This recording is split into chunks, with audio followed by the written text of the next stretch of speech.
Broadcasting live from the Business RadioX studios in Atlanta, Georgia, it's time for Atlanta Business Radio. Brought to you by OnPay, Atlanta's new standard in payroll. Now, here's your host. Lee Cantor here, another episode of Atlanta Business Radio, and this is going to be a good one. This is part of our GSU E&I radio series where we spotlight some of the great work that's being done there at the Entrepreneurship and Innovation Institute. On today's show, we have one of the people involved with the Main Street Entrepreneurship Seed Fund. It is Tatyana Langford with Yanie Eyewear. Welcome. Hi, Lee. Thanks for having me. I am so excited to learn what you're up to. For the people who don't know, can you share a little bit about Yanie Eyewear? How are you serving folks? Sure. Well, Yanie Eyewear is basically an eyeglass company, and we specialize in creating cool and innovative styles for people with severe dry eye disease or chronic eye dryness. So what was the inspiration for the company? How'd you get involved in this line of work? Well, I myself was diagnosed with severe dry eye disease back in 2020, and I just had a really hard time adjusting to everyday life with it because I had a hard time finding products that would provide me with long-lasting relief and protect my eyes from harmful things that was agitating them. So since I couldn't find anything, I just started experimenting, and I realized that I created some at-home remedies that was really working for myself. So I thought I should help others as well in my community. Now, at the beginning, when you had this idea, solve this problem for myself, you started experimenting with different solutions in and around the glasses or the eye drops? Like, in what areas were you trying to find a solution? Pretty much anything and everything. Like, my entire way of life, I was just experimenting on random things that would work on my eyes. And eyeglasses was one of the last things I experimented on. Honestly, I was pretty much at first experimenting on my diet, the way I washed my face, my routines, and things like that. So then when you came up with some products, did you test them on other people that had it as well? Or you were using yourself as kind of the guinea pig for this? Yeah.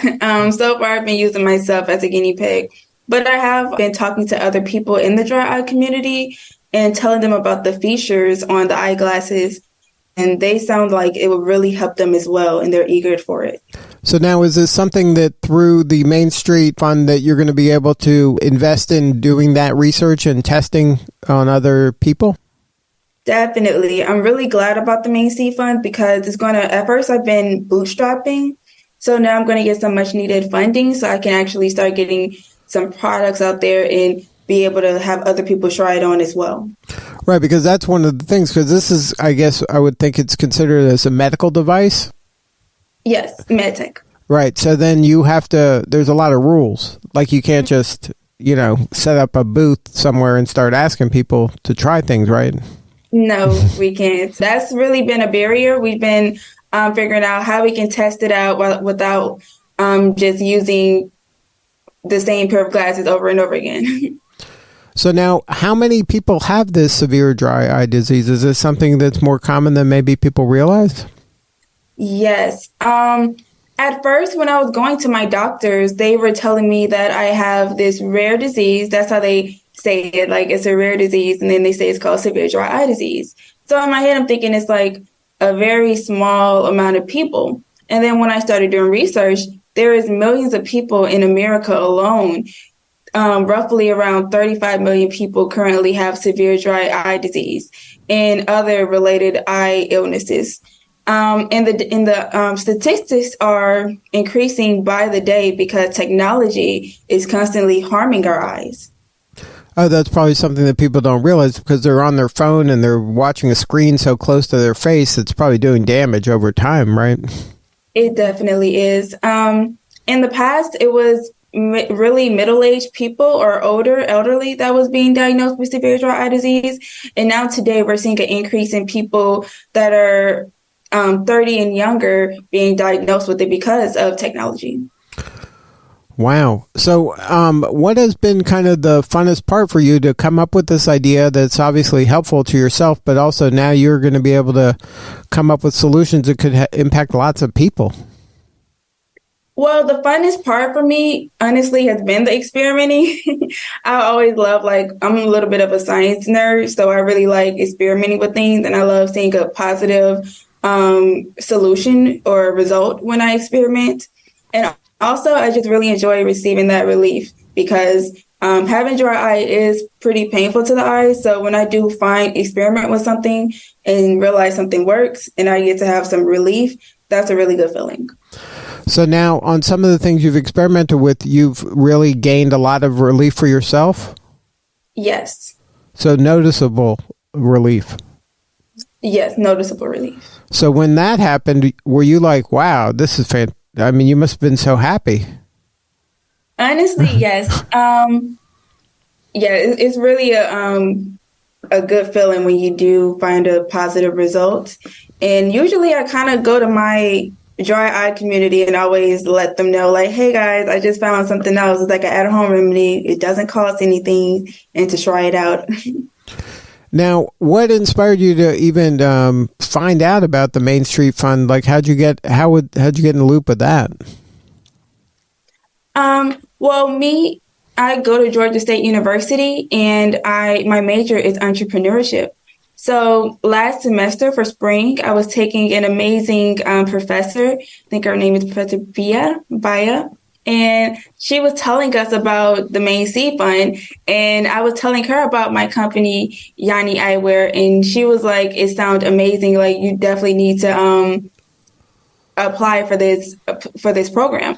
And I was thinking about applying because I was already in a previous program, but every time she saw me, she was like, apply for this, apply for this, apply for this. So I was like, okay, I'm going to apply for this. And I'm so glad I did. Now, was it difficult to kind of go through where you have something in your head and then you have solutions that work for yourself at least, and then try to explain that and pitch that to other people? Was that a hard thing to do, or was that just, you were good at kind of the salesmanship of that? Yes, it was a little difficult at first because, again, a lot of people don't really know about this medical illness. So I kind of have to walk through it and tell people what it is at first and how it affects people. And then I bring it around into how my product will help for it. So now I've gotten the hang of it, but yeah, at first it was a bit difficult. So now you got, because pitching your product or service or business is different than having a product and service business, right? Like it's a little different skill.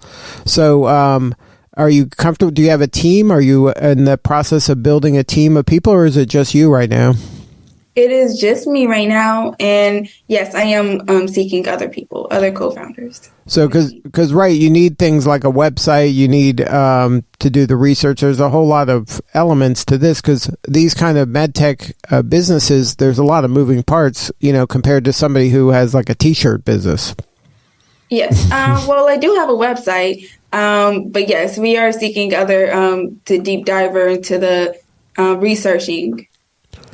So now, what has kind of been the biggest kind of takeaway from going through the Main Street program? What have you gained, kind of the most aha moment where you're like, okay, now I know I got to do this, I got to get this right, or this thing may not work? I've had a lot of aha moments at the Main Seed Fund. They've helped me a lot, honestly. Before, I was doing pretty good, but they helped me realize that I was making a lot of common errors that a lot of first-time entrepreneurs make. Like, I didn't have the paperwork that I really needed, and they helped me get that situated. I've been bootstrapping, and they've helped me a lot with funding, so now I can focus on really expanding and improving my business. They've also provided me with a lot of mentors. I myself have 3 mentors thanks to the program. So I get to ask each of them a question and get different forms of feedback on it, which has really helped significantly. And then also we have weekly workshops as well. And most of them are about different topics like marketing or customer discovery. I really enjoyed the customer discovery workshops because it helped me hone in on the questions that I should be asking to get the best results. So I think that one was my biggest aha moment, because I was already doing a lot of customer discovery in my community, but the instructor for that particular workshop let me know, like, these are great questions, but you can improve them by asking this instead and doing this and watching their body language as well. Now, what is kind of some of the big milestones and achievements you've reached so far? I would say one of the biggest achievements I've reached so far was my website. I really wanted a place that people could visit, whether they was in the dry eye community or not, and just learn more about my product and my company and what we're about. So now that I have that, I'm really happy about that. Also, just being accepted into this program, it was a really high competitive program, honestly. So being inside of it just helped me realize that, yes, I do have a really good company. Other people also see the potential in it as well. And also my prototype. I am getting a prototype currently made, and it should be ready by demo day. So I'm really happy about that as well. So what do you need more of? How can we help you? Just spread more awareness about severe dry eye disease. I think because technology is definitely not going anywhere, it's just going to increase in our everyday lives, that people should be aware that these screens definitely harm your eyes and that you should protect them.